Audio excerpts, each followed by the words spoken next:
Assalamualaikum warahmatullahi wabarakatuh. Apa kabar sahabat beriman? Selamat datang di Magenta Islam. Jembatan Shirathul Mustaqim akan menjadi salah satu penghubung kita dengan surga di akhirat nanti. Semua umat akan menyeberangi jembatan tersebut untuk mencapai surga di ujung jembatan.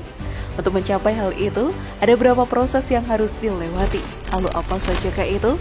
Dan bagaimanakah gambaran jembatan Shirathul Mustaqim?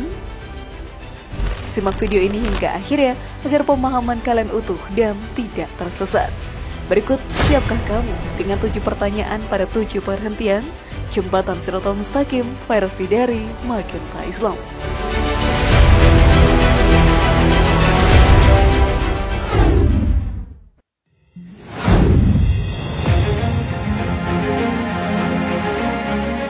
Gambaran Jembatan Shirathul Mustaqim.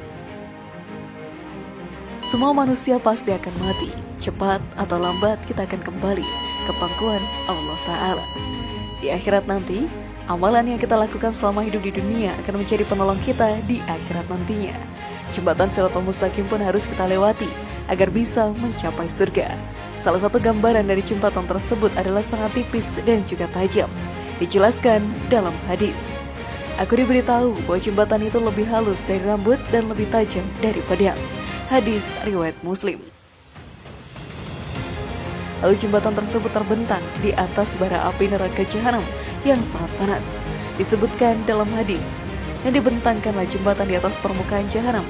Akulah orang pertama yang melewatinya. Doa para rasul pada saat itu, ya Allah, selamatkanlah, selamatkanlah. Pada surat itu terdapat pengait-pengait seperti duri pohon sadar. Pernahkah kalian melihatnya? Para sahabat menjawab, pernah, wahai Rasulullah. Maka ia seperti duri pohon sadar. Tiada yang mengetahui ukuran besarnya kecuali Allah Subhanahu wa Ta'ala, yang menempatkan manusia sesuai dengan amalan mereka. Hadis riwayat Bukhari. Semakin banyak amalan baik dan ibadah yang kita lakukan di dunia, maka akan semakin mudah kita melewati jembatan Shirathul Mustaqim di akhirat nanti. Namun sebelum video semakin berlanjut, klik dulu tombol loncengnya supaya kita tetap bertebar syiar melalui channel ini. Mari berbagi pengetahuan dan ilmu yang bermanfaat. Amin ya robbal alamin.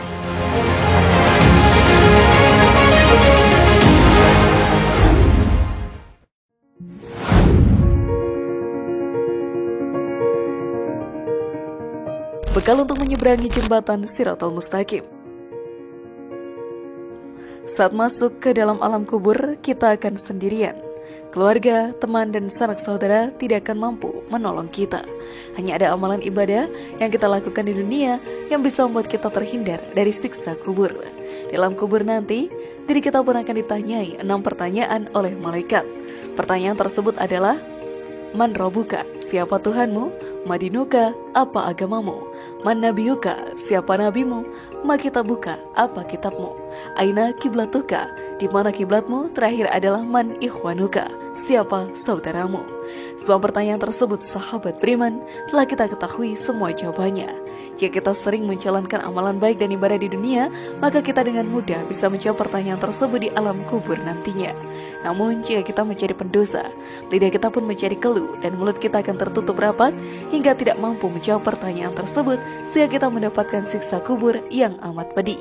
Kita juga mempersiapkan bekal agar bisa melewati jembatan Shirathul Mustaqim dengan mudah. Ada 7 bekal, diantaranya adalah bertaubat, melaksanakan salat wajib 5 waktu, menjaga kaum mukmin dari gangguan orang munafik, ikhlas dalam bersedekah, memanfaatkan kesalahan orang lain, meringankan beban orang lain, dan membantu orang lain yang membutuhkan. Apakah sahabat beriman sudah mempersiapkan bekal tersebut?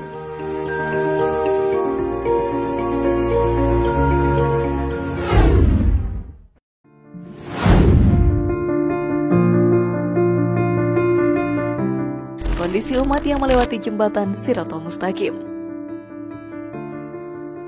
Setiap umat yang melewati jembatan Shirathul Mustaqim akan berbeda-beda.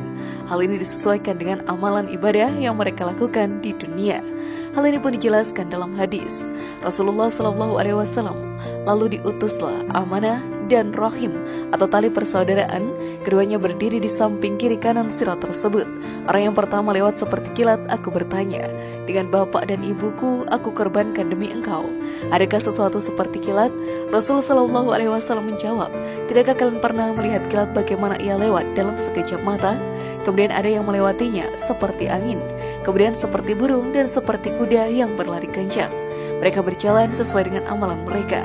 Nabi kalian waktu itu berdiri di atas sirat sambil berkata, ya Allah, selamatkanlah, selamatkanlah.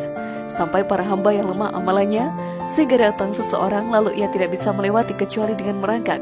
Beliau menuturkan lagi, di kedua belah pinggir sirat terdapat besi pengait yang bergantungan untuk menyambar siapa saja yang diperintahkan untuk disambar. Maka ada yang terpeleset namun selamat, dan ada pula yang terjungkir ke dalam neraka. Hadis riwayat Muslim.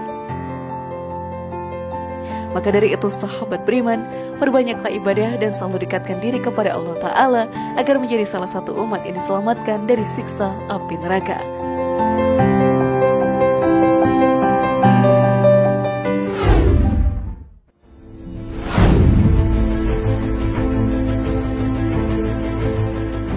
Bagaimana sahabat beriman? Apakah kalian sudah mempersiapkan diri sekarang?